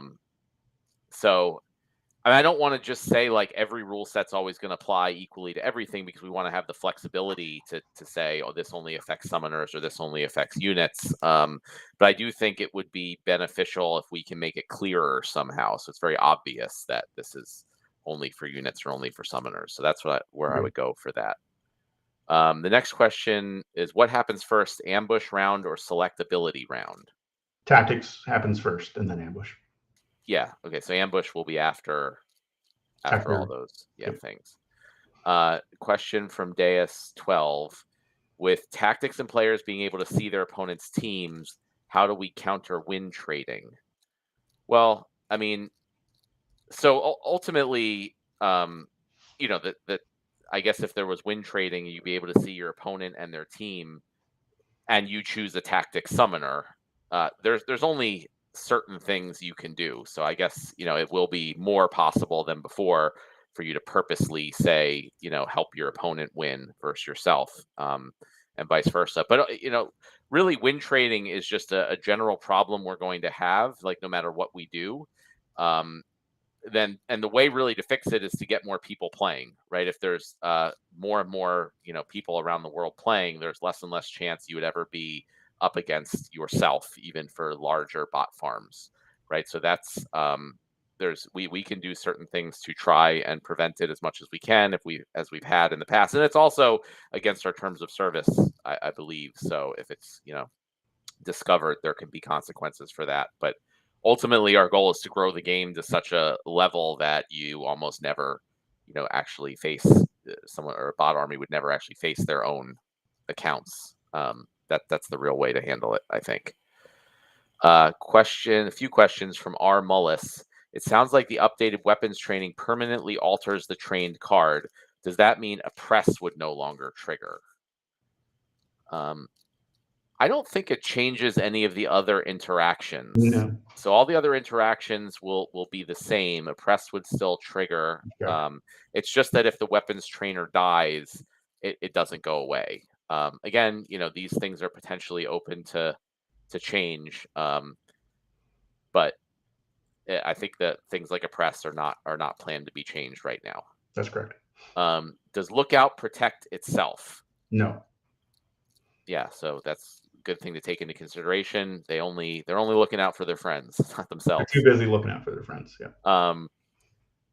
Does flank synergize differently with possibilis? No. No, so it's the same. Like if you give flank to a card and the card in the second position has reach, it doesn't change anything. They're just it's a waste of one of those two abilities in that case. So use that wisely when you're choosing those cards. Question from Vedev or VetV. Any thoughts about updating ranked play ELO to add a decay feature, i.e. 1 to 3 rating points lost per hour, requiring accounts to continue battling throughout the season versus 1 or 2 short pushes to reach leaderboard standing and then sit out the rest of the season? It affects battle match liquidity, especially when competing for leaderboard positions, though there are other benefits as well. Yeah, I mean, I've mentioned a bunch of times that I think ranked and the rating system kind of needs an overhaul generally, and one of the goals we'd be looking to achieve is, to have people play on a regular basis throughout the season. That was also one of the things with the whole daily focus system, is we want to encourage people to play every day and not just at the end of the season. I know some people, choose to only go for the leaderboard and ignore the loot chest, but they are missing out on a good amount of rewards by doing that. So I don't know specifically if we will add a decay feature to ELO rankings or change the rankings entirely, but that is a goal of anything we do, is to get people to play more often. Question from Clayboyne. I know you've said previously you're fine with the community running multiple proposals and then having them go to vote to see which wins out. For posterity, can you clarify if you have any reservations with the DAO voting on anything, and or if you have any concerns with running community-driven proposals now that the DAO is technically burning DEC for them? I'm not sure what you mean about the DAO voting on anything, like the actual SPS.DAO account. I mean, I don't think that would make sense, or maybe I'm misunderstanding that one. If you have any concerns with running community-driven proposals now that the DAO is technically burning DEC for them. Yeah, I'm not. Let's talk about that one, Clay, because I'm not sure I understand what you mean. I don't want to answer it incorrectly. But generally, I'm really happy, Clay, that you're working on these things, and super happy to work with you and the community on figuring out the best way to handle proposals and multi-option proposals and things like that going forward. Question from Mega Marcus: since epic and legendary reward cards are very rare and depend on RNG, what do you think about guaranteed epic legendary cards chest every X chest? Of course, depending upon league. Players are motivated to play the 10th chest by buying extra energy. Yeah, no, I think that would be good. I think it's helpful for players to know, if I get to this many chests, I will definitely be getting one of those epic, legendary, or even possibly gold cards. That's so good. Good suggestion. I would like to do it. Don't know where that will fit in the priority order though. Question from Intrepid Surfer. Last Town Square, you didn't have enough time to give us a little more insight into individual land resources and their interactions. Could you share a little with us today, please? I'm not going to go too much into land phase 2 stuff now. I did that last time when we had the technical difficulties, so that wasn't planned, and that was just a little extra thing. But we do have kind of less time than normal here for questions because we got so much great stuff from Nate and Call Me Tim. But you won't have to wait too long. I said by the end of the month, land phase 2 white paper draft should be out, so you'll get the full download on all that stuff pretty soon. Let's see. Sipgazda is asking, can we have more drop chance for bigger mana cap matches since we have cards with big mana costs? Yeah, that's something we should look at. I know we had increased the chance for bigger mana cap matches in the past, but we are generally pushing the mana cost higher, so that is definitely something to look at. Although that being said, there's a mana curve that I try to hit for Rebellion as well, so there should be a pretty good distribution of low mana, mid mana, high mana. Yeah. So that's something I just think we should always be looking at, and if there's more high mana cards, then we should have more high mana matches. Just keep that kind of balanced. Any question from Key to the Gate? Any thoughts on Soulkeep pre-sale buyer promos? Mainly, can one use the title in land eventually, and will the promo hero be only character player in Soulkeep, or perhaps also a character in the main game? Yeah, I mean, we do definitely plan to do all the things that were promised in the Soulkeep pre-sale. That's part of the whole plan I mentioned for Soulkeep going forward, and I really can't say anything about it until that plan is actually done, because it's possible it doesn't happen or go through. So I don't want to tell people about it until then. But yeah, we do want to get the title out, and it will be just a regular title. Like anything else, so you'll be able to use it on land or anywhere else the title will be able to be used. I don't know specifically about the hero, other than that does need to be released to everybody who purchased the amount of packs in the pre-sale. Let's see. Rivals is asking, what kind of assets are we going to see with the token zone and sector? Is there something cooking the ones created by Splinterlands on Hive Engine? No, that was the names for tract and region. Initially, I had come up with zones and sectors and made the tokens on Hive Engine, and we renamed them to tract and region. So there is no plans for those. They were just old names that were reserved. But who knows? Maybe in the future we have something called that. But there's no plans for that right now. Nizzy is asking, what do you think about using a certain number of vouchers to unlock the soulbound cards instead of giving a fixed price to it? Yes, sorry, I saw your direct message, but especially over the weekend, I get kind of a little swamped with messages and don't always have time to respond. So, I mean, kind of the plan or the direction we've been going with is there's a fixed price in DEC, but you can use vouchers to get a discount on that, usually a 50% discount. So, I'm open to the possibility of just having it be all vouchers. Again, if that's the community thinks that's the way to go. But I thought that was a good balance. Like it would just have a fixed cost. You could just spend DEC. You don't need vouchers, but vouchers offer you a discount, which is kind of the whole idea of vouchers would be kind of this discount token.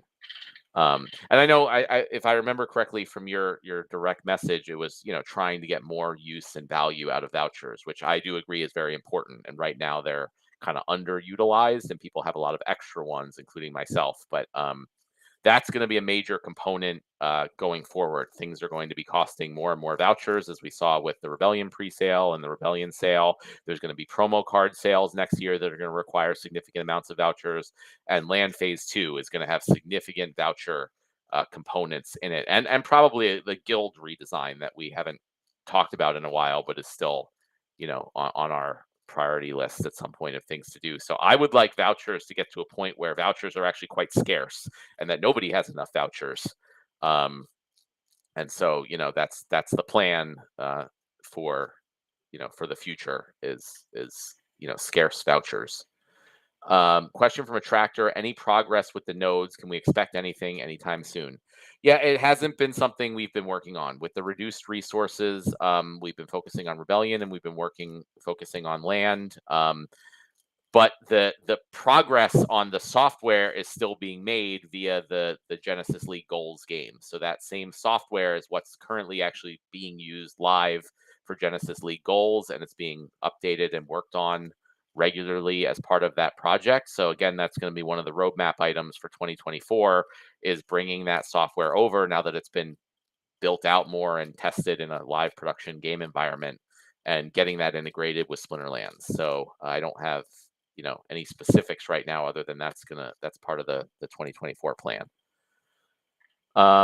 Essence of Anarchony is asking, since the conflicts are more detailed with locations on the map and a story for each conflict, have you put any thought to giving bonuses to staking specific cards, like a battle in the mountains would give bonuses to staking flying cards, or maybe just similar to land production bonus, like Death and Fire get 10% in a mountain battle? I don't know if we want to let Nate go off on this one. So Nate and the creative team had a much more involved system that they came up with for the conflicts, which was even more involved than what you're suggesting here.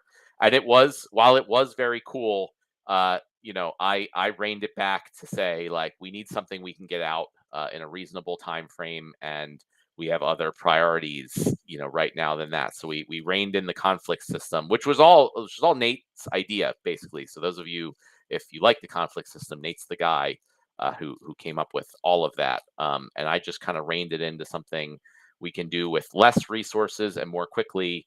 But like from a longer term, we really do want to have much more like interactive PvE boss fights type of stuff that take place in the non-player owned parts of Praetoria.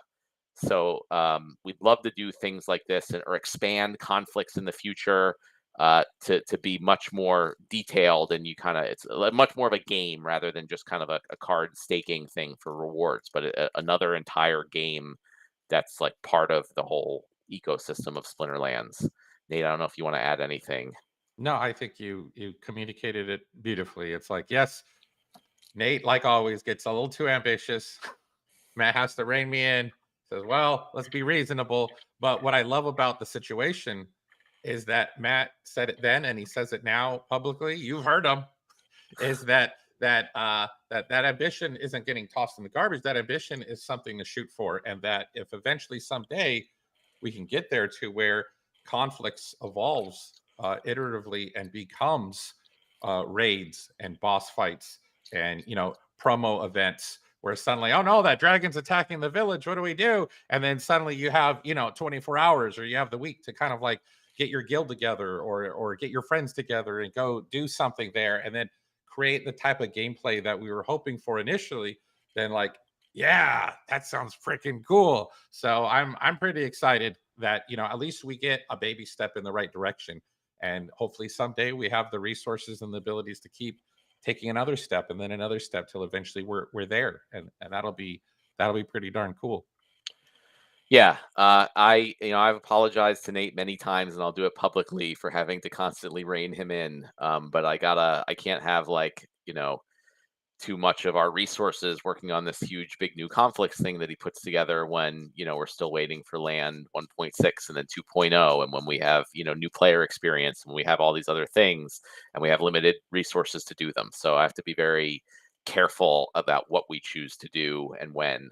But one day we will let Nate go unfettered and just create. Hopefully we'll get there soon. The next question from Mega Marcus: while developing all the new things in the game, the complexity and also the entry price increases.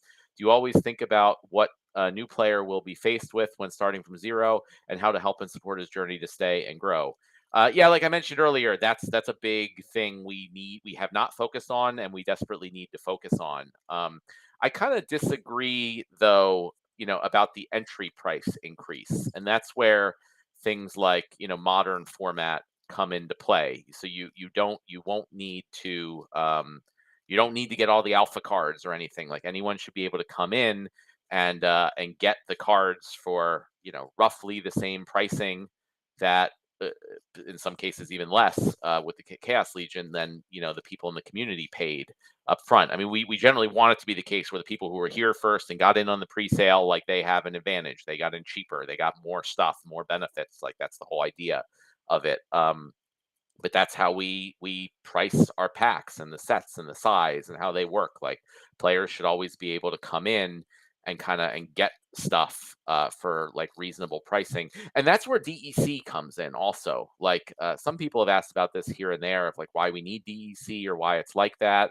If you have things where they're priced in SPS, our goal is for the SPS token to increase in value, and then things can get a little out of control. But if we use DEC as a relatively stable baseline, we can price things in a stable way across time, but still the value accrues to SPS. So that's one of the things I really like about that whole system. And also, as far as new things we add to the game, like also there's land, now or very soon. But new players don't have to participate in everything. Like as this ecosystem grows, it's not going to be a situation where you have to participate in every different thing and buy something in every different part of the ecosystem. You can if you want to, and that's available. And we want to make a lot of different things available. But like, new players coming in should just be able to focus on ranked battles. And eventually when there's items and spells, they'll just need to buy them from people who own land and who have put in the investment previously. So I do think we try to keep the entry price, relatively stable. And then we also have there's rentals and, things like that. So even if you don't even want to buy the cards, a part of the new player experience that we're going to do is I really want to have just like one-click rentals. You come in as a new player and it's like, here you go. You press this button and for $10 or whatever it is, you just have rented an entire bronze level modern set, and that will be based on market pricing, obviously. But it's just like new players hopefully don't even have to really know what's going on yet, but they just have these options for like what level they want to spend, and they can kind of click a button and go and kind of try it out for a season or two. So that stuff is all incredibly important and part of what we think about with the new player experience. But we do want to keep adding stuff to the game. We don't want to say keep the game simple, because that's not fun. That's what makes the game fun and interesting, is all the complexity and all the stuff that you need to figure out and do, in my opinion, at least. I will say this real quick, is that something I'm excited about conflicts, which it may not be released with launch, but Tyler, one of our UI designers, who's been instrumental, critical in helping to design out what conflicts looks like. Something I asked him to do, which again, don't know if it's going to make it to launch, but something I'd like to get done, not just for conflicts, but for everything we do, which is to stop creating what I call UX debt. UX debt is where we just toss something out there and it requires people to read a white paper or to go somewhere else to figure out how to make it work and then come back to the game and then do it right. So basically it's the introduction of I don't know, the Battle Mage Academy. There's a little icon. So on the conflict screen, if it doesn't happen at launch, then I'm hoping soon thereafter, because we're giving the assets to the devs. It's just a little icon. You click on it, and the little slider pops out. And on that slider, it says, "Hey, here's what a conflict is. Here's what a battle mage is. Here's what here's the rewards and how that happens." And it's nothing complicated. It's just simple. And then at the bottom of the little slide out is a little, hey, you want more information? Go read this blog post, or go to the support articles related to this, or whatever, and opens up a new tab, and you have access. And then when you don't want that information where you click the little icon, boop, the slider goes away. And so we're trying to make conflicts the first time we're like, hey, look, let's take a baby step in the direction to where when we add new features or updates to the game, then we hold your hand a little bit and say, look, this is what's happening here. And if you know what you're doing and you're veteran, you don't need to look at it, then you don't have to click it. You don't need to see the slider, but it's there if you need it. And so I'm hoping that works out, and that when we see that in conflicts and we test it out and we see whether it works or doesn't work, if people get it or don't get it, then at the beginning of next year, when we start talking about the new player experience and what do we want to do, then we can take a look at that as our first example of what that could look like, and see, well, how often can we apply that to every product we release? just add a little icon, a little slider. And that might go a long way, just that in itself. So I'm pretty excited to see that. Yeah, that sounds great. So like, we want to keep adding more cool stuff all the time, but also hopefully make it easy for people to find the resources that they need to understand it. And again, people don't have to get involved with everything, and at least not from day one. Like, we want people to come in and start with the basics and slowly expand to everything that the ecosystem has to offer. Okay, so we've spent a long time on that question. I don't know. It's hard for me to tell how many questions we have left, but oh, okay. Well, then we'll leave the questions open for a little bit then. So, from a scale of 10, I think it's like from 1 to 10, how confident are you about the financial stability of SPL, especially after the success of Rebellion and Land? Yeah, I am much more confident. I mean, all sorts of things. I mean, the way the general crypto markets and things have been going is encouraging. Obviously, the Rebellion success has been extremely encouraging. Um, so I am much more confident than I was before. If I had to put a number on it, I'd say over the last 2 months I've gone from somewhere around a 5 to up to like an 8 or so confidence level out of 10. But just to be clear, regardless of what happens with any type of financial situation, there's a good group of people here that aren't leaving and are still going to be doing this, right? Which is one of the coolest things about this company and what we're doing. Like, I've never seen a situation where people have gotten laid off from a company and so many people reach out and say like, well, how can I still be involved? Can I be a volunteer? Can I work for, some other type of asset? So, I'm certainly not going anywhere. I don't think Agro's going anywhere. We'll find a way like to keep this going, even if things have to be slowed down. But I'm much more confident, like I said, around 8 out of 10, that we will be fine, at least at the current level. We've reduced our expenses significantly. We've had a successful sale, and things are looking, pretty good going forward for right now. So I'm not too concerned about that. Question from Malden: what comes to that auto advance question in the pre-submitted question?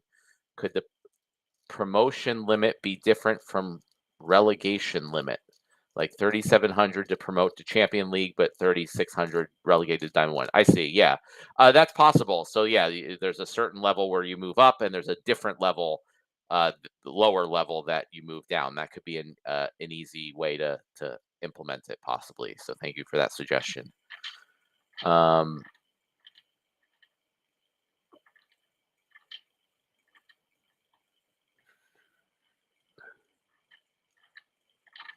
Yeah, I see, Clay, you kind of were clarifying the previous question. I don't remember the details of the previous question, so if you want to resubmit your question so I can understand it and address it more, go ahead and do that. Question from Sentinel Paul TRX: how are we looking for Mav server testing for Rebellion next week? What do you think? Call me Tim. Yeah, we're good. It's ready to load up in Mavs. So as soon as Mavs is available, we'll load it up and get testing. Awesome. So there you go. Should be happening next week on schedule. Question: end of season rewards, will DEC replace by additional bonus chest in the future? I don't know. Open to ideas. I don't really see the DEC rewards that we have now as a problem in any way. So I haven't been in any big. We have a lot of very important things we need to work on or issues. That's not one of them. So I haven't really put much thought into that. But I know the community has been discussing changes to that, and I'd be open to different suggestions the community wants to see. There's a lot of chatter here, which is good. Trying to find the next question. Question from Gonzo: to raise money and to help the new players, can we make soulbound cards rentable directly from the Splinterlands company? Possibly, yeah. I'm not sure, how much that would necessarily, how much money that would really raise, or how much it would help the new players. So, I don't know if it's worth it doing that, or if even the community would be open to that. We do plan to make the soulbound cards unsoulbound in the not too distant future, and then they will be able to be rentable. and typically the rental prices are pretty cheap for a lot of the cards. And I think soulbound cards would fall under that category since there's a large number of them. So I think that in itself might cover that and allow, if we implement those one-click rentals like I talked about, that the soulbound cards can be included, and that should cover it. All right, Clay's question. Are you concerned with the possibility of the DAO, the collective community, voting against you on any important issues? Are you concerned with the DAO footing the bill for community proposals? No, I mean, I'm excited about the possibility of the DAO voting against me on important issues, right? That's kind of why we're doing this. I don't think it's good for me or anyone to just be the one who decides all the issues. It's a responsibility that I really don't want at all. It's funny. I see like sometimes, the conspiracy theorists in the chat saying that like, oh, we just set this up in a way where I still really control everything and it's all a sham. And I'm like, not only is that not the case, but like, I really don't want that to be the case at all. Like, one of my biggest things is like having less responsibility on myself in particular. And I'm so happy to have Call Me Tim here, being the one designing the entire Rebellion set and the cards and just leading that whole process. And me, like, I'm purposely trying to stay not involved in that because that's what we need. We need to decentralize that part of things too. We need more people in the company and more people in the community making decisions, and not just one person or one small group of people. So, I mean, there's already been, some votes that have gone against what I would have voted for in the DAO, and I'm excited to see that. And I genuinely feel like the 2/3 plus majority of our token holders make good decisions. And I'm wrong a lot too. So, that's another thing to keep in mind. Like, I've made lots of mistakes, which, we've admitted to, and you can see over the course of Splinterlands. And certainly I'm committed to learning from them and fixing them. But, again, the combined intelligence of our token holders, I think outweighs myself or the team. So I'm excited for that. And I hadn't really thought about the DAO footing the bill for community proposals as potentially being a problem, but like with anything, we'll take it as it goes. This is all new. This hasn't really been done much before, so let's give it a try. And if there's a problem, then we'll fix the problem. Question from Silence. I don't know if I'm supposed to have the P be silent and just say silence, but correct me if I'm wrong there. And generally, anyone feel free to correct me on pronunciations. I try to do my best. Will there be a Christmas promo or event? No pack discounts, but something special we can buy or even earn over the holiday season. No, the Christmas promo or events is going to be Land 1.5 in the Rebellion release. I mean, we've been, our team's been, totally booked up trying to get these things out for you guys. And I think that's going to be the focus, even through. I know those things are a bit before Christmas, but like, we don't just release those things and they're done. I'm sure there's going to be problems or issues or changes. I mean, like Land, there's already a list of things that aren't in the 1.5 release that we're going to be working on immediately. Conflicts are going to be coming out a little bit after the initial Rebellion release. So we are still going to be heads down on those things and not a different Christmas promo or event. Question from Lewis88. How many vouchers for conflict wagons? As far as I know, it's still 10, but as always, everything's subject to change before release. Do you have any comments on that? No. Okay. So it's still 10 as far as I know. Question from Paul TRX. How many days do we need to have a clean land build with no major bugs before going into production? Well, I mean, I'd say if we get to release and there are no major bugs, I think we're going to go. But it would have to be a real critical bug. So if there's any bugs that are just like, oh, that's annoying, or that's not quite right, or anything like that, that's not going to block the release. So, if any real critical bugs come up, within the next week, we're going to have to play that by ear. And I can't say exactly like there needs to be this many days. I mean, we take everything, as it comes and make decisions based on that. But so far it's looking really good. I want to say real quick that that as the Mavs get a chance to play more and more with Land, understand that we deliberately the design team deliberately took a step back so that we don't get in the way. We're just trying to get it out. Just get it out. So there's like I know I saw a lot of comments when it comes to sorting and filtering and adjustments to columns and maybe we'll try to get it in there before release, but really we're just trying to get out of the way.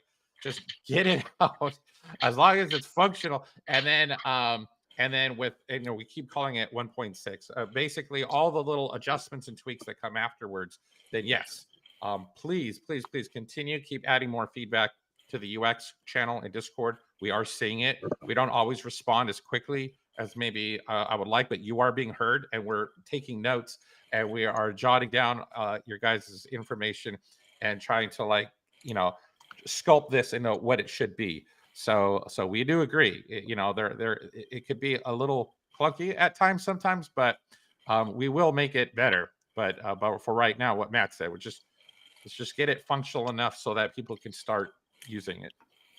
Yeah, that's a really good point. I mean, if it gets released and people are like, "Oh, this is clunky or this is confusing or whatever," like, yeah, we know that may be the case. Like, we're not done, we're not leaving. Like, this is just the very first step on a multi-year process of building this into like one of the most awesome game features around. So, bear with you guys are at the beginning of this and working on this with us. It's like you're part of the team. Uh, doing all this alongside us. Question from Gonzo: since most of us use buying pools, can we change who has access to the Mav server and chat? I mean, yeah, I guess. I do generally. I still think I know we've talked about this probably for years. Like changing the way the whole Mav status works is one of those things that's been on that list for forever, and we haven't gotten to. But yeah, I do agree. We there's lots of different ways where people can put value into this ecosystem, not just buying packs for themselves. And we should kind of allow everyone to participate through different ways. I don't know the timing on that though. I will comment. I am seeing a lot of things about DEC prices on third-party markets. And I want to say I'm very annoyed because I was actually hoping that, after the Rebellion pre-sale was done, we'd see the prices decreasing because boy, do I still need a lot for land. So, stop buying DEC for a little bit so I can get mine. But no, that's obviously good to see. And that's what we're going for. I mean, ultimately we want to channel all of the new stuff in the game is going to be through DEC. You're going to need DEC to buy things, or even if you buy it through credits, like then we have to get DEC to provide to the DAO. And you're going to need to stake DEC. You're going to need to burn DEC. And that's the primary way value gets driven to the SPS token. And then that from there to everything else going forward. That's the whole flywheel we discussed on the town square, I think, last time. All right. So if you don't mind, Azaria or Ron, let's cut the questions now. We have about 5 more minutes. I'll answer the ones that are in here already. So just no more questions in the chat at this point. Adaparek has a question. I liked Bulldog's live broadcast announcing and revealing one of the Rebellion cards. Can we have more lives like this revealing some cards? I think some people wouldn't mind making this type of content. Yeah, I think Nate mentioned that earlier. Nate, is there a way people can kind of apply to get a card to show? Yeah, definitely. I think Asaria posted the forum link a little bit ago, but she can repost it. And if you don't see it, go to the War Room Discord channel and look at the pinned messages, and it's bam right there. There should be a link. So if you or someone has a following on social media and you think, hey, they'd love to live stream something like that, then by all means, over the upcoming week, we're going to be dropping some exclusive alpha rights to those people who applied, and we're excited to do so because we want to see more of that. Yeah, to me that's just downright exciting. Yeah, I agree too. And we're gonna plan to post the cards that were revealed today on stream on our blog at some point as soon as we get to that. So, everyone who hasn't listened to the stream will also be able to see those. You guys will be able to post your comments there. And then we also plan to release more cards just through blog posts over the next week or so before everything's revealed on the Mavs server. So, keep checking our blog for more card reveals. That's it for the questions.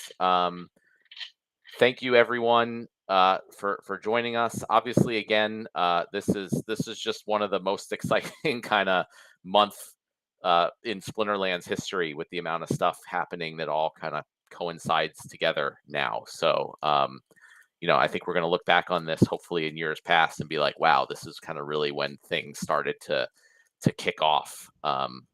Again, I guess for the second time, after the first was the SPS token sale, where we were totally not prepared for what happened subsequently.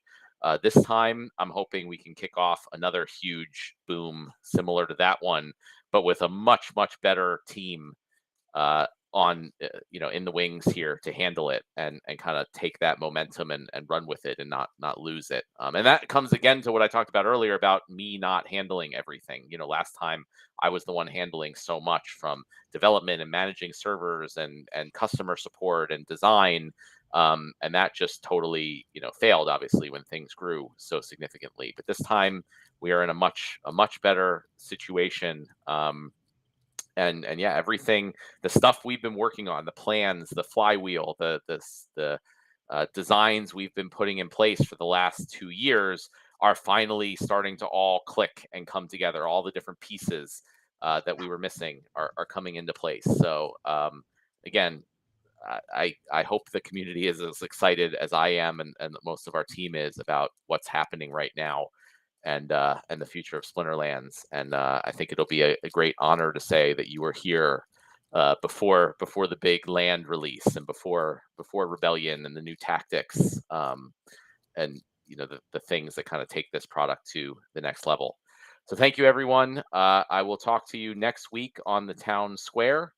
And until then, keep stacking.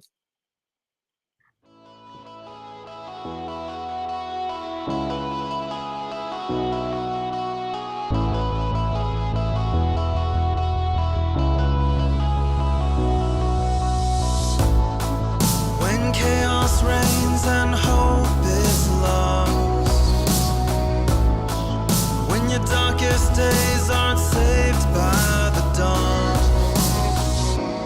we bring the light to help guide the way. We are with you. We are the Rift Watchers.